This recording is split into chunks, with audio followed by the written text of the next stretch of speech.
Halo Sobat Koprolku, di konten ini Bang Sob bukan mau bawain alur cerita, namun Bang Sob mau kasih pencerahan dan juga penjelasan, biar kalian itu nggak bertanya-tanya lagi, nggak mengawang-awang, dan nggak berspekulasi ke sana dan kemari. Emangnya mau kasih pencerahan dan penjelasan tentang apa sih Bang?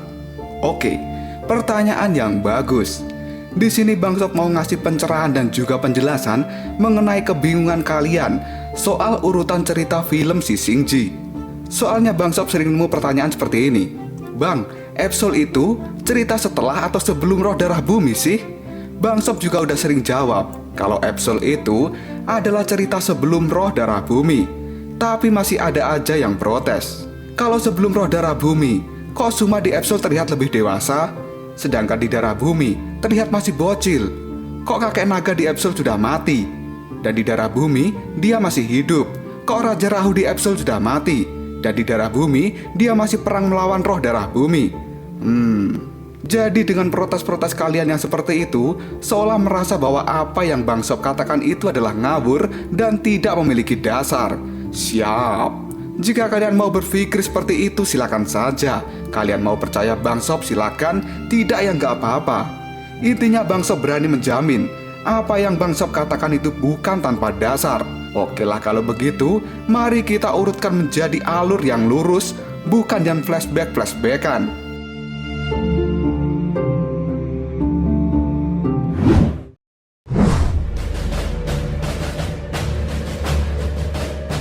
Sebenarnya urutan Si Xingji itu yang pertama adalah Absol. Kisah ini diceritakan dari chapter 1 sampai chapter 34. Dalam kisah ini menceritakan di mana Sun Wukong yang baru saja lahir menjadi kera babun. Di saat itu namanya belum Sun Wukong, melainkan Laozu. Karena nama Sun Wukong adalah pemberian dari Tathagata saat dirinya mengacau di istana surga, kemudian dikurung di dalam gunung 5 jari. Dalam bentuk kera babun ini, dia kemudian bertemu dengan Sui Guo, manusia pertama yang dia temui, dan berteman dengan Sun Wukong ini. Di masa depan nanti, Sui Guo itu akan berinkarnasi menjadi Biksu Tong. Seperti yang dikatakan oleh Tathagata, sebelum kematian Sun Wukong atau Laozu untuk pertama kalinya, kematian bukanlah akhir dari segalanya. Di masa depan nanti, dirimu dan dia akan memiliki ikatan yang dalam.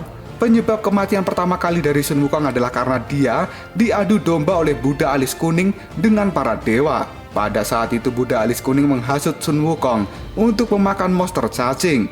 Alhasil Sun Wukong atau Laozu itu mengalami kelaparan yang luar biasa. Dia pun masuk ke dalam perkampungan manusia dan membantai para manusia yang ada di sana. Salah satu manusia yang menjadi korban dari Sun Wukong adalah pemuda ini. Dia pada saat itu sedang bersama dengan kekasihnya. Dia tertangkap, kemudian terbunuh oleh Sun Wukong. Yang kelak, pemuda ini akan berinkarnasi menjadi Subaji. Di saat Sun Wukong mengamuk ini, Tathagata kemudian turun dan bertarung dengannya.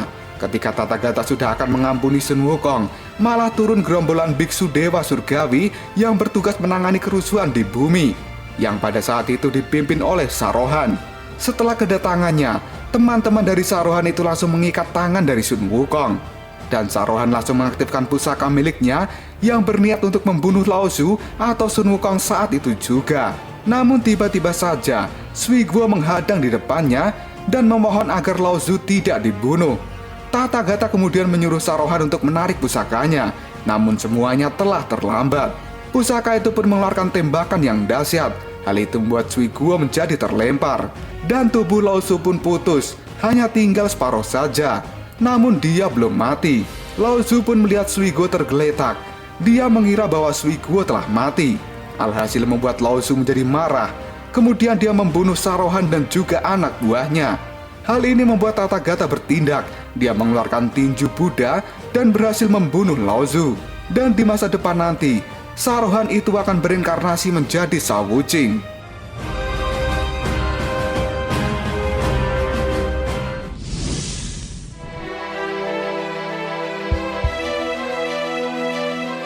Cerita kemudian berlanjut pada reinkarnasi pertama dari si Laozu. Dia kembali lahir dari batu, namun sudah tidak berwujud kera babun, melainkan kera kingkong. Pada saat itu Sui Guo sudah tua. Dia sudah menjadi nenek-nenek. Sun Wukong pun tidak mengingat sepenuhnya soal Sui Guo, dan hanya ingatan yang samar-samar saja. Saat itu nama Sun Wukong masih kera batu, dan Sun Wukong masih melanjutkan permusuhannya dengan Buddha alis kuning. Dia pun berhasil membunuh sang Buddha alis kuning dengan bantuan tongkat Ruyi Jinggubang, atau disebut juga dengan tongkat emas pemberian dari rubah ekor 9. Karena sebenarnya pada saat itu semua kera di pegunungan kera terbang sudah muak dengan Buddha alis kuning, dan kera batulah yang berhasil membunuhnya. Maka dia dinobatkan menjadi pahlawan sekaligus raja di pegunungan kera terbang, atau yang kita kenal sebagai Gunung Huaguo. Setelah kejadian itu selesai, Suigo yang sudah tua pun meninggal.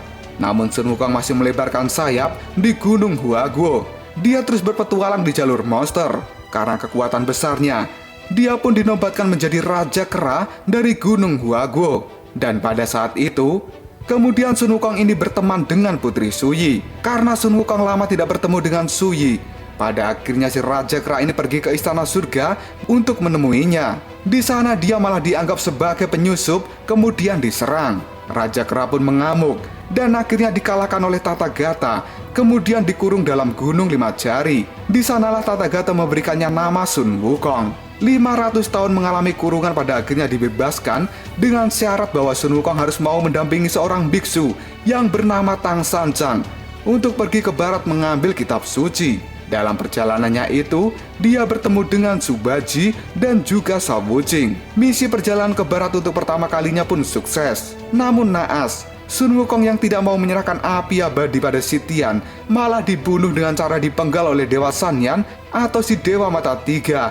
Kemudian tubuhnya disegel di Laut Cina Selatan. Api abadi kemudian berhasil direbut oleh Tathagata setelah dirinya bertarung dengan Sitian.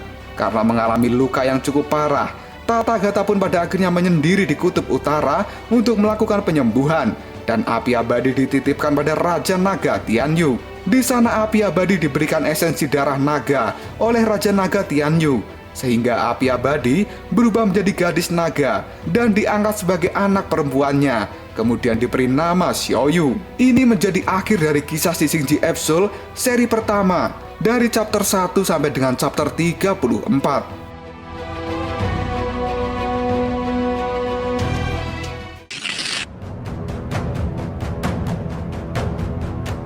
Barulah kisah kemudian berlanjut ke Sising Ji Xiaoyu dan Bailang, di mana tokoh utamanya dalam cerita ini adalah Bailang, yang pada saat itu Bailang ditugaskan oleh Tian Yuso untuk membawa api abadi atau yang dikenal dengan Xiaoyu kembali ke surga barat demi mengembalikan dunia dalam keadaan yang aman, karena pada saat itu dunia sedang kacau dan dipenuhi dengan kegelapan.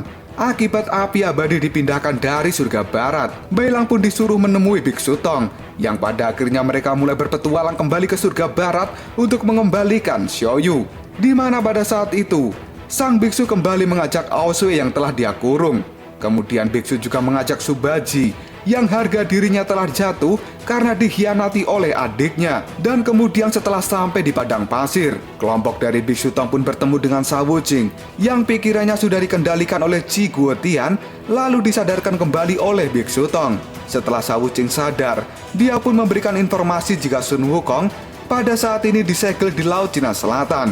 Akhirnya mereka pun membebaskan segel itu, dan Sun Wukong pun bisa berinkarnasi dengan ingatan yang penuh, namun tubuhnya menjadi kecil. Musuh utama dalam Sising Ji Xiaoyu ini adalah para dewa yang terjatuh ke dalam kegelapan.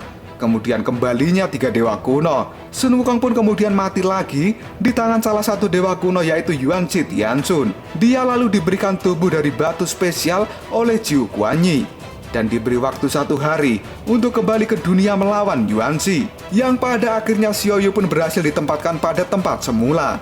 Dan saat itu, orang-orang yang mati seperti Putri Xiaobei dan juga Bai Xi dihidupkan kembali oleh Xiaoyu dalam wujud yang masih sama. Xiaoyu kemudian menghadapi Yuan Shi Tianxun, dan dia berhasil mengalahkannya dengan bantuan dewa dari dunia lain yang bernama Puxian Karmapa. Pada saat itu Raja Puxian Karmapa juga dibantu oleh monyet bulan dan matahari.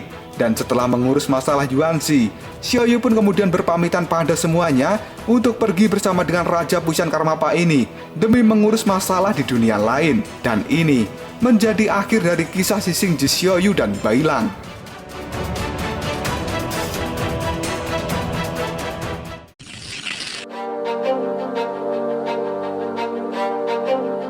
Nah, Dari situ barulah balik ke Shishing-ji Absol lagi. Dari chapter 35 sampai dengan chapter yang saat ini belum selesai. Jika masih ada yang bilang, "Loh bang, itu kan kalau dari selesai Xiaoyu dan Bailang, lanjut ke darah bumi kan masih nyambung." Ya memang benar, itu memang masih nyambung. Selama ini Bang Sob juga nggak pernah bilang kalau kisah itu bukan sambungannya kan? Jadi sehabis dari Xiaoyu, sebenarnya mau lanjut ke darah bumi itu pun nyambung. Mau lanjut ke Absol juga nyambung. Loh, kok bisa bang?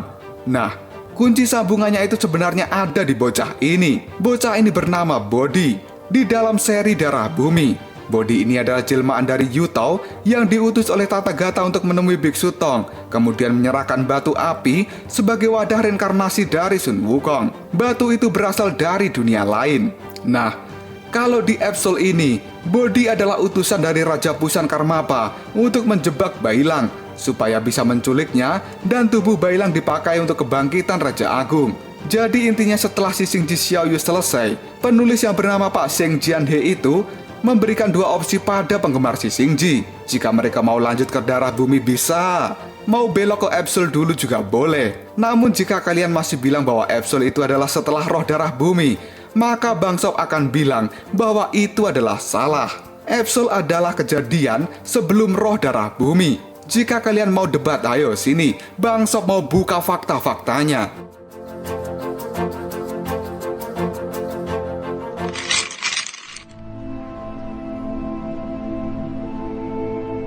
Fakta pertama di Absol, Raja Kebajikan masih hidup. Sementara di roh darah bumi, Raja Kebajikan berubah menjadi roh. Dia sudah kehilangan tubuh fisiknya.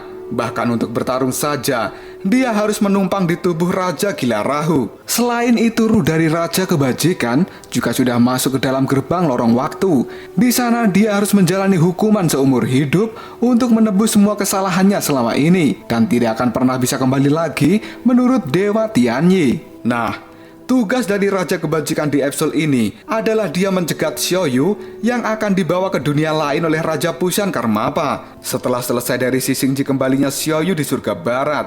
Di sana Raja Kebajikan membunuh monyet bulan dan matahari, kemudian menculik Xiaoyu.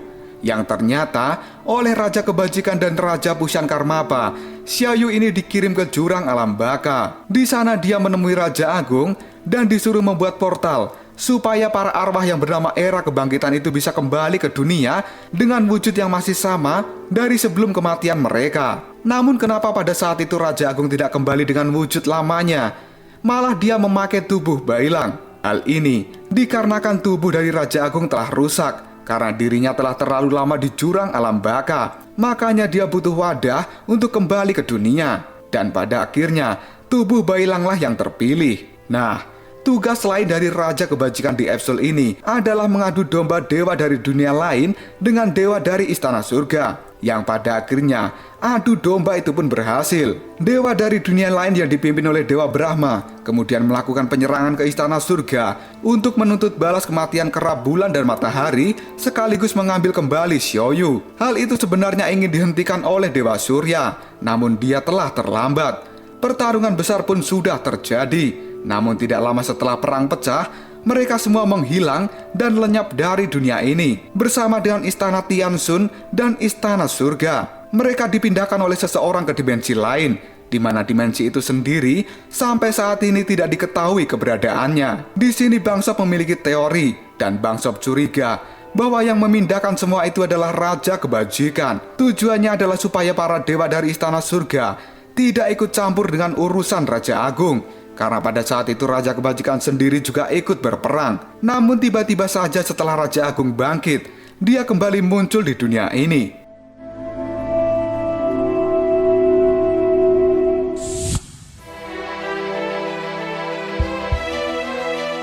Fakta kedua di Absol ini adalah Bailang masih bersama dengan Biksu Tong. Bahkan dia menjadi target penyelamatan. Sedangkan di roh darah bumi, Bailang sendiri sudah kabur dan dia jatuh ke dalam air terjun. Dan setelah insiden roh darah bumi selesai, Bailang kembali ke Gunung Tianyu.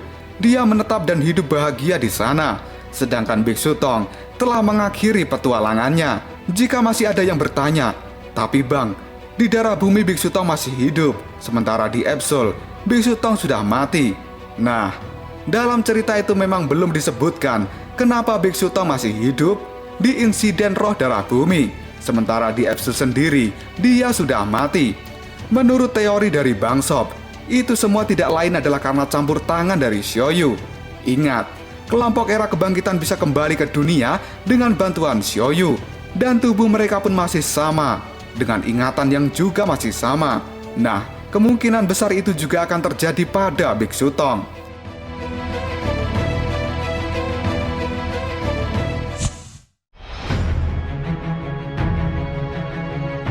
Fakta ketiga di episode ini, Aoswee tangannya masih buntung. Sementara di roh darah bumi, Aoswee memiliki tangan emas yang berisi semua kekuatan dari kakeknya, yaitu si kakek naga gulong. Pasti di antara kalian ada yang bertanya, tapi bang, di episode kakek naga gulong kan sudah mati, dibunuh sama Raja Agung, bahkan kepalanya dipenggal. Oke, mari kita kupas. Jika kalian bertanya seperti itu, maka Bang Sob akan bertanya balik, apakah di episode ini kalian menemukan tubuh manusia dari kakek naga yang sudah mati? Apakah kalian melihat bagaimana kakek naga dibunuh? Dan apakah kalian melihat kepala kakek naga dipenggal oleh Raja Agung? Jawabannya pasti tidak, karena dalam pertarungan mereka berdua hanya memperlihatkan ledakan yang besar, dan tiba-tiba saja tubuh naga raksasa terjatuh dari langit. Jika kalian berpikir bahwa itu adalah tubuh kakek naga gulong, kalian salah besar, karena kita tidak pernah diperlihatkan bagaimana cara kakek naga gulong dibunuh oleh Raja Agung. Karena tiba-tiba saja hanya dikasih lihat tubuh naga raksasa yang hancur lebur dan terjatuh dari langit. Ingat, kakek naga gulong bukan orang yang bodoh. Sekali lagi, kakek naga bukan orang yang bodoh. Dia adalah orang yang pintar, dan dia adalah orang terkuat di zamannya. Saat itu saja 3 dewa kuno tidak bisa mengalahkan Raja Agung, sementara kakek naga gulong dengan mudahnya mengirimkan Raja Agung ke jurang alam baka. Menurut teori dari Bang Sob, ada satu kemungkinannya. Di dalam pertarungan antara Raja Agung dengan kakek naga, sang kakek itu memakai tubuh pengganti karena dia sudah tahu bahwa hasilnya tidak akan bisa menang. Sementara tubuh asli dari kakek naga gulong menyelinap pergi dan bersembunyi, di mana di dalam insiden roh darah bumi, kita diperlihatkan kakek naga berada di dalam goa dalam keadaan yang sekarat, dan dia mengalami luka yang berat. Bahkan untuk bertahan hidup saja, dia harus menyerap energi dari tulang-tulang naga yang telah dia bunuh dan ia simpan selama ini, di mana goa tempat kakek naga bersembunyi tersebut dinamakan makam naga, dan hanya diketahui oleh kakek naga gulong serta Yiwachi si gadis burung, yang pada akhirnya Yiwachi pun mengajak Aoswee ke tempat itu atas permintaan dari kakek naga gulong, di mana pada saat itu kakek naga gulong memberikan Aoswee tangan naga emas yang berisi semua kekuatan dari kakek naga ini, karena dia sekarat dan dia berpikir bahwa dirinya akan mati. Daripada kekuatannya itu mubazir, mending diberikan kepada cucunya saja. Sampai sini paham? Paham dong, masa nggak paham?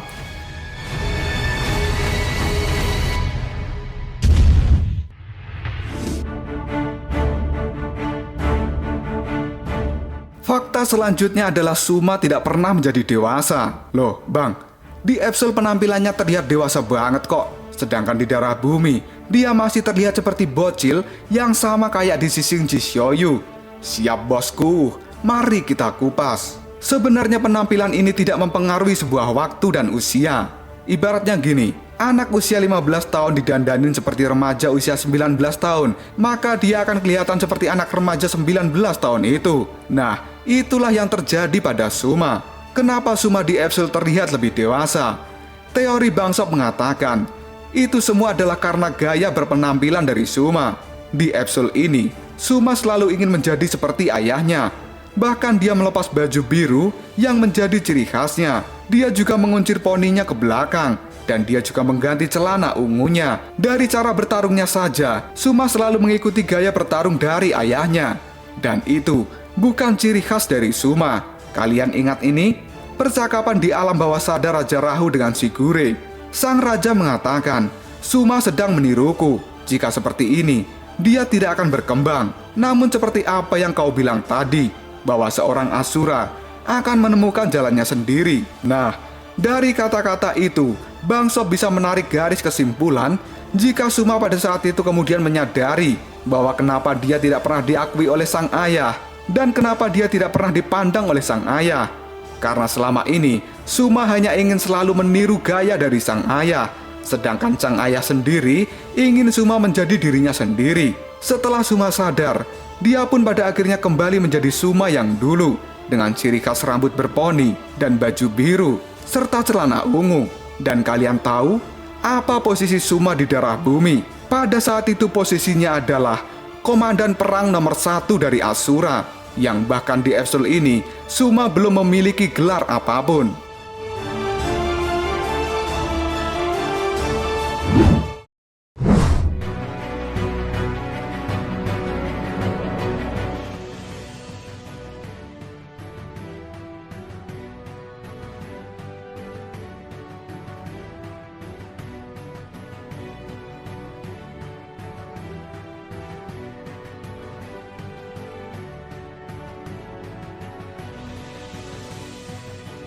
Fakta selanjutnya adalah Raja Gila Rahu tidak mati.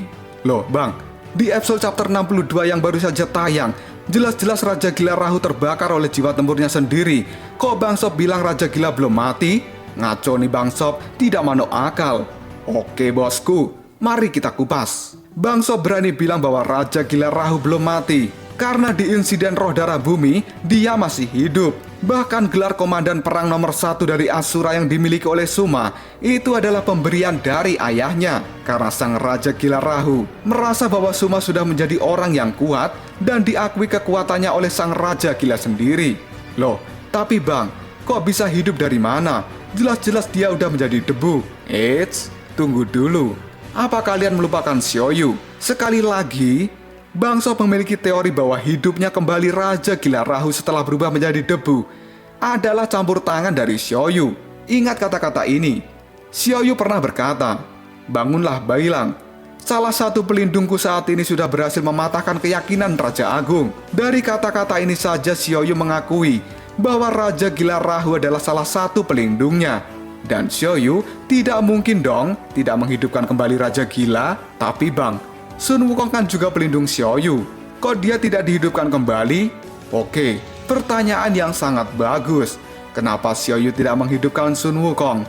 Dalam fisik dan kekuatan yang sama, itu semua adalah karena penulis cerita dan pembuat komiknya ingin Sun Wukong ini terlihat dramatis dan penuh dengan perjuangan. Bisa saja penulis cerita membuat Sun Wukong hidup kembali dengan bantuan dari Xiaoyu. Jika seperti itu, maka tidak akan ada gregetnya dong. Tidak akan ada karakter Raja Siti Garba, tidak akan ada karakter tubuh Kerabatu, dan tidak akan ada perdebatan dengan Raja Reinkarnasi, dan tidak akan pernah ada cerita bahwa Sun Wukong menghapus semua ingatan demi mengembalikan semua kekuatannya.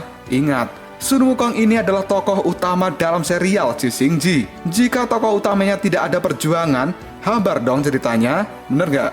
Dan asal kalian tahu, di Roh Darah Bumi, Raja Gila sudah bisa menekan rasa haus akan pertarungannya. Di mana kalian semua pasti tahu, setelah insiden Istana Surga dan juga perjanjian damai, pada saat itu Raja Rahu masih memiliki nafsu bertarung yang tinggi. Dia pun kemudian pergi sendirian ke makam Asura dan melakukan pertarungan dengan para hantu Asura. Cerita ini ada di dalam kisah Asura. Buat yang ngikutin channelnya Bang Sob dari awal, pasti sudah paham. Dan kenapa di Roh Darah Bumi Raja Gila seperti tidak memiliki nafsu bertarung lagi. Padahal pada saat itu, Oswe datang meminta bantuan untuk berperang melawan para dewa. Jawabannya ada dua.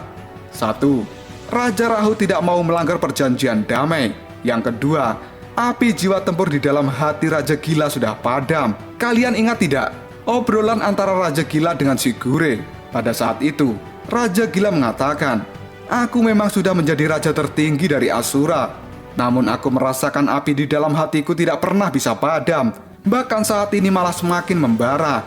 Aku ingin mendaki gunung tertinggi dan melihat sisi lain.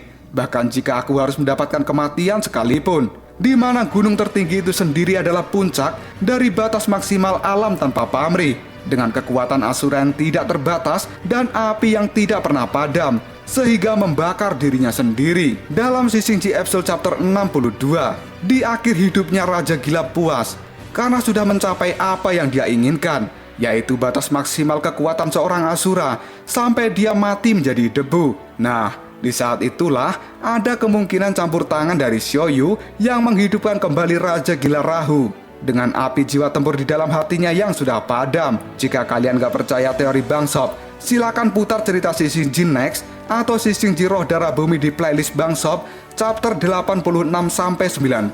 Kalian lihat di sana pertarungan antara Raja Gila Rahu dengan Roh Darah Bumi. Apakah Raja Gila menggunakan api jiwa tempurnya? Pasti kalian tidak akan menemukan Raja Gila mengaktifkan api jiwa tempur itu, bahkan sampai masuk ke alam tanpa pamrih. Hal itu tidak terjadi karena api di dalam hati Raja Gila sudah padam.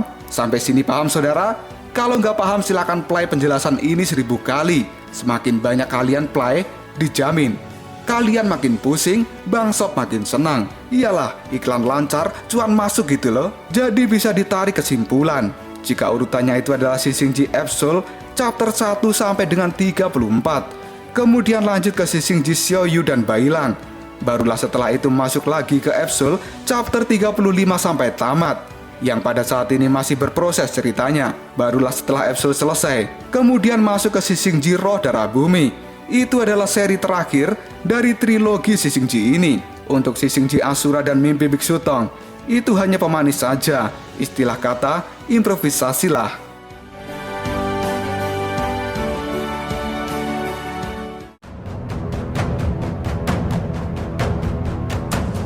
Oke saudara-saudaraku semuanya, sudah cukup sampai di sini penjelasan dari Bang Sob ya. Yang intinya adalah lebih dulu Absol daripada Roh Darah Bumi. Jadi kalian tidak perlu bingung, tidak perlu pusing, dan tidak perlu berdebat satu sama lain. Karena Bang Sob sudah memberikan penjelasan secara rinci dan sedetail mungkin. Kalau kata Raja Gila Rahu, kenapa harus berdebat jika ada tangan untuk baku hantam? Salam Singa Asura, Koprol Sob.